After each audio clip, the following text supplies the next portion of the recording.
Hi, welcome to my channel.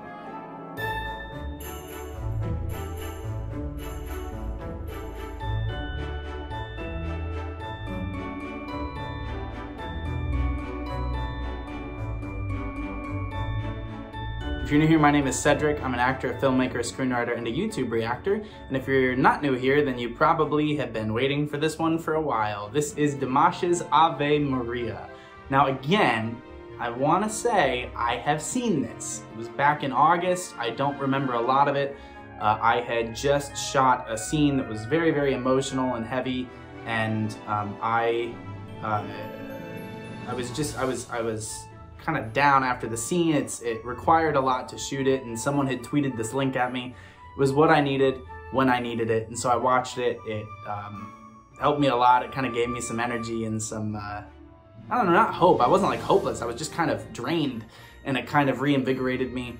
I watched it with the actor that played my dad in the film. We watched it together, and he was blown away. We watched Stranger right after that, because I think Stranger had just come out, maybe, like a week before I shot this film, and he was blown away. He's texted me a couple of times since then, oh, I've watched this. So, I'm really excited to rediscover it and to explain it, hopefully, what they're doing, what he's doing, how he's doing it. I'm sure you've seen plenty of videos by now, but I hope you enjoy this. Before we jump into that, I have two things I want to do. First, I want to thank all my patrons on Patreon.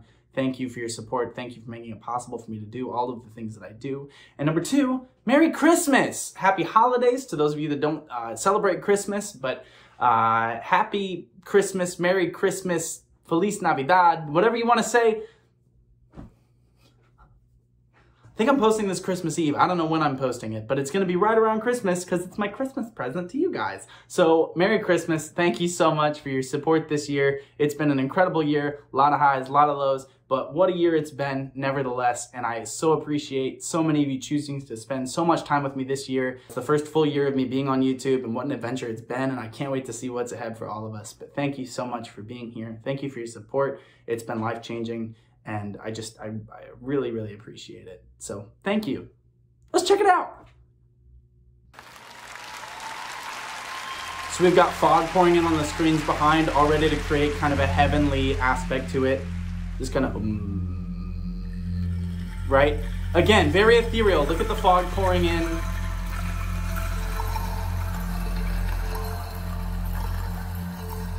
Already, we get a burst of fog. We get this low humming kind of sound coming in, a combo, I think, of strings and low voices that are singing. Then we get these weird kind of, and some kind of wood block getting hit and some small bells as well. This is doing two things. This is one, telling us that this is going to be a spiritual experience. These are ethereal sounds. It reminds me of the score for Ennio Morricone's score for the film The Mission.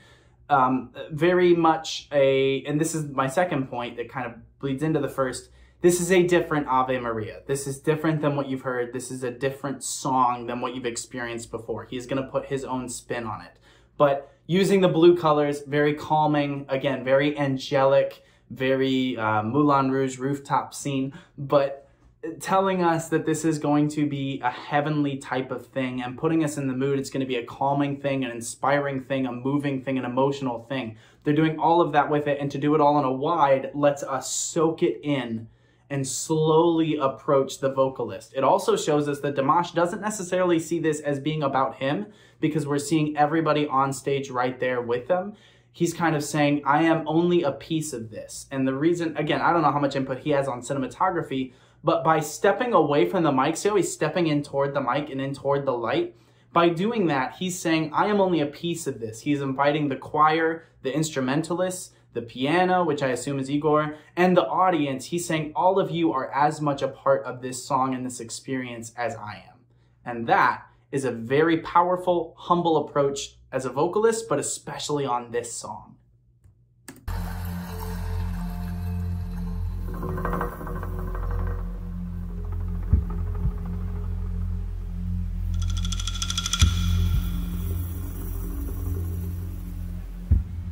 Look at that, the moment before he sings. It's very much a place that he's going to in his mind. Heartbeat sound.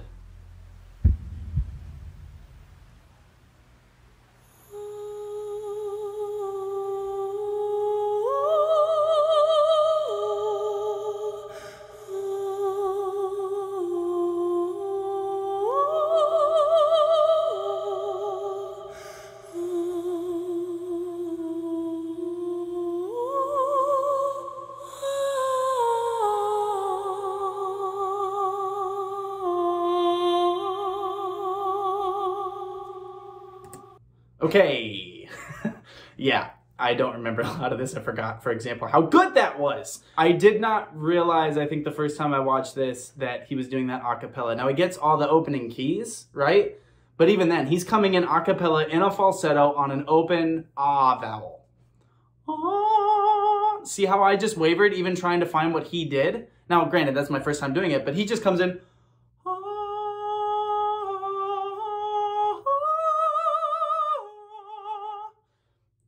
And I had to go, right, to try to hit that note. He just goes,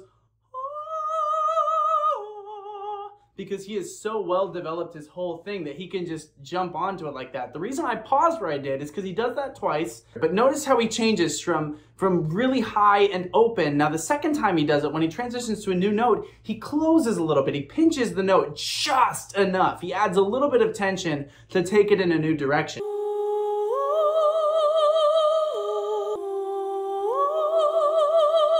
He keeps it interesting. He's adding texture, but without words, without changing vowels, and it's hardly discernible, but he's still taking you on a journey. Again, pushing in close to him, we can see that he is producing all of these things. You can see the focus, the intensity in his eyes on how important this is. The lights shooting out toward us and down on him. Cinematography, we want to create triangles. So the shot that I paused on, we're seeing him straight in the middle, audience members on both sides with eyes leading up toward the lights that are right there. He's in the middle of the whole thing, shooting out toward us or other lights. It's this whole experience that they're taking us on, a journey that they're taking us on visually alongside it.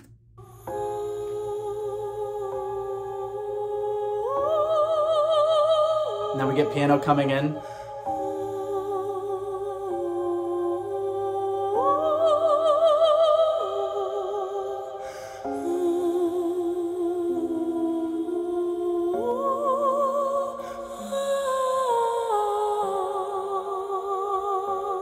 See how we changed the note there?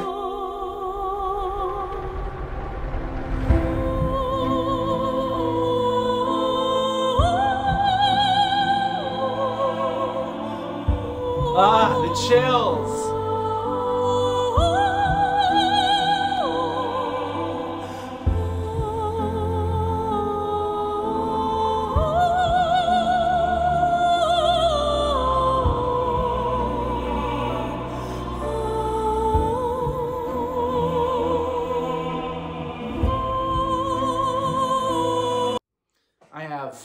Full body chills. The orchestration of this is brilliant. It's absolutely brilliant. The plucks on what I think are cellos and violins. The choir coming in when he's at his highest as far as the volume and pushing the air out, so you almost don't notice their entrance, but they're coming in to supplement what he's doing. He's changing dynamics. He's going from pushing it out to then pulling it back. He's doing a lot of accented things with it. A lot of crescendos, decrescendos. Keeping it interesting, keeping it diverse, keeping it emotional, and keeping it spiritual. As a person of faith, a lot of you know that I'm a Christian. I have really leaned into the idea of the unknown and of the gray area that really dominates my own personal faith. This idea of not knowing a lot and having a lot of questions and leaning into and accepting doubt and going like, I don't know what that means. And I feel like this performance speaks to me on that level of just basking in the unknown and the mystery of the whole thing, of what is eternity and what is life and what does it mean to be a human.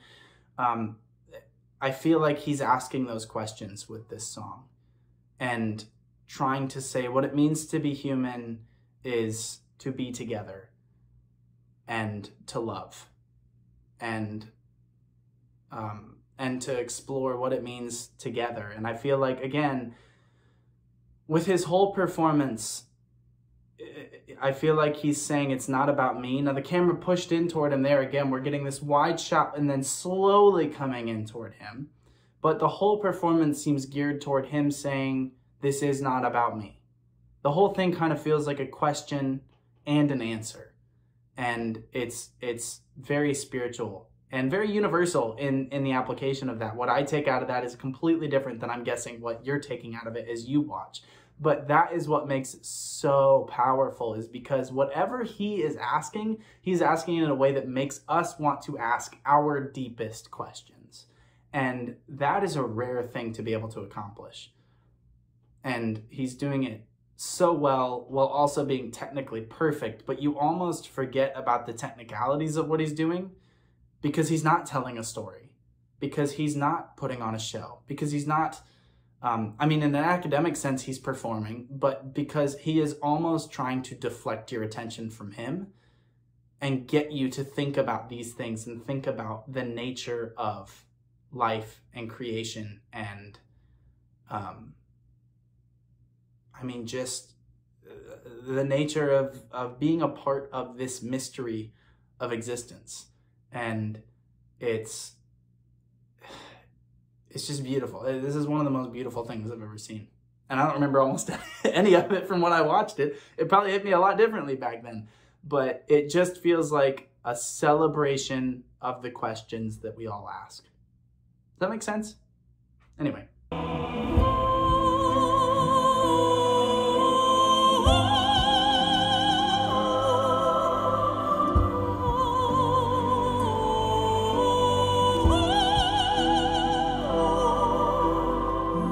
Nice.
Dimash Kudaibergen и Игорь Крутой. Yeah. Bravo! Просто мурашки Look at the по pride. коже. Look at the pride in his eyes. You know, that last note, I mean, go watch a vocal coach to figure out all the technical breakdowns of what he did, because that wasn't what I ended up focusing on, and there's plenty of vocal coaches that can break it down better than me. What he did was absurd, it was unreal, it was angelic, it was harmonious, it was beautiful, it was so many things, and watch them for the technical stuff. I want to talk about the performance, because the best art, if you can quantify art into best, worst, whatever, but the best art to me makes us ask deep questions and think about deep things, and sometimes those questions are really simple. What is love? What is loss? And this almost transcended that to the point where it didn't ask a specific question. It just asked you to ask a question. And you'll note when he cut off right before he went into the last really high note, and he made the notes very crystal clear, but also feeble. He let a little bit of that fracking, of that crack, just a little bit, because he wanted it to be fragile. He wanted it to be human, angelic and human all at once. And you'll note that he went into that last note before anybody in the audience could applaud, because he didn't want to break the trust he had built with you as a viewer that this was not about him, that it was a conversation between you watching and him watching, but it wasn't the two of us talking. It wasn't me and him talking. It wasn't you and him talking. It wasn't the three of us. It was all of us talking to some great something out there, and asking these questions to it, and asking these questions without expecting a response, but just being allowed to ask them and to take from the song what we need. And it's one of the most technically profound, impressive displays of skills that I've ever seen, to a completely absurd degree. But so much more than that, it was a celebration of joy and doubt and fear and being alive and having the opportunity to exist, and wonder why we exist. And I got pretty emotional there at the end. I just think it's been a tough year. I mean, it's been a tough 2 years with the pandemic and everything that's happened, but just, life is hard. And especially for me, like as someone that has to put their heart on the line and their vulnerability out there and deals with rejection kind of constantly as an actor. You audition for things and you pitch your films as a filmmaker and you don't get the money, or you don't get so many things, and you're worried about paying the bills, and you're worried about, when am I going to get my next job? And I guess on some level, I just felt seen and heard in my vulnerability and in my fears and in my anxieties by this. And I felt like he was saying, it's okay. I feel that too.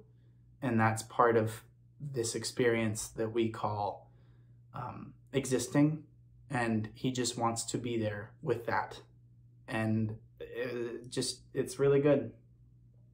And none of that was preachy about it either. The reason you felt that way, the reason I felt that way, is because he did. And he invited you to feel that without demanding that you feel that.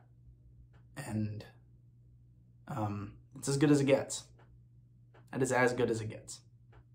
So thank you so much for watching. Merry Christmas, happy holidays, happy end of the year. Here's hoping 2022 is so much better for all of us. But nevertheless, I'm very, very grateful for what this year has brought. And I'm grateful for all of you. Thank you so much. Please drink lots of water. Take care of yourselves. Get lots of sleep and be well. I'll see you next time.